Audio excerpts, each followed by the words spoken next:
Hello and welcome. This is Today in the News. First, the highlights.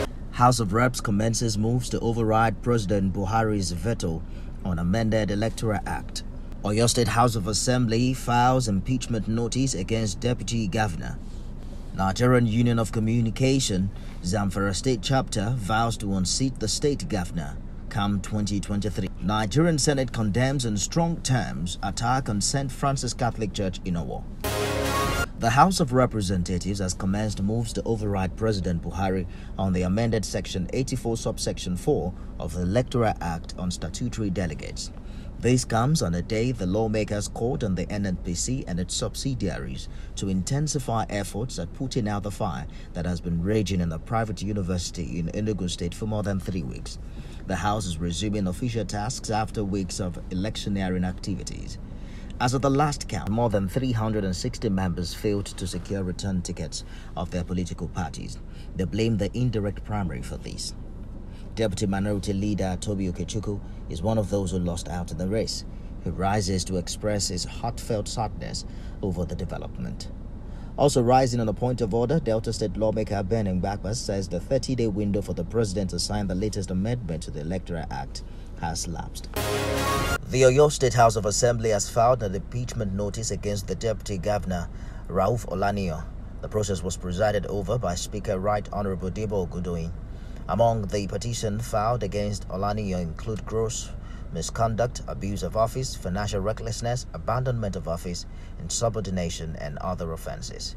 TVC News gathered that the process may be concluded at their next sitting, which may result in the impeachment of the Deputy Governor. The Oyo State Deputy Governor had few weeks ago defected from the People's Democratic Party to the All Progressives Congress. The Nigerian Union of Communication, Zamfara State Chapter, has vowed to unseat the State Governor Bello Matawalle come 2023. This was part of the agreement reached with the abductors of their members who are demanding the sum of 60 million naira ransom for the release of the 29 persons in captivity.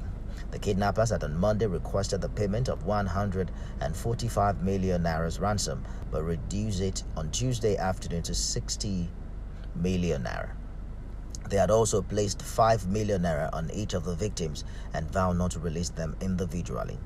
The threat to unseat Governor Matawalle by the Union of Communication was an extraction from an audio that went viral on social media, which contains a conversation between the leader of the bandits who led the last Saturday abduction of some wedding guests who are mostly mobile phone accessory dealers and phone technicians along Sokoto Gusau Road.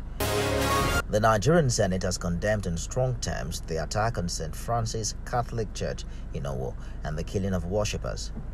The Senate says it's worried about the worsening spate of insecurity after the deputy leader of the Senate, Ajayi Boroface, moved a motion on this subject. A minute silence in honor of victims of the St. Francis Catholic Church in Oyo on Sunday was observed. The deeply worried senators wore long faces, saying killings and violent crimes must be halted urgently.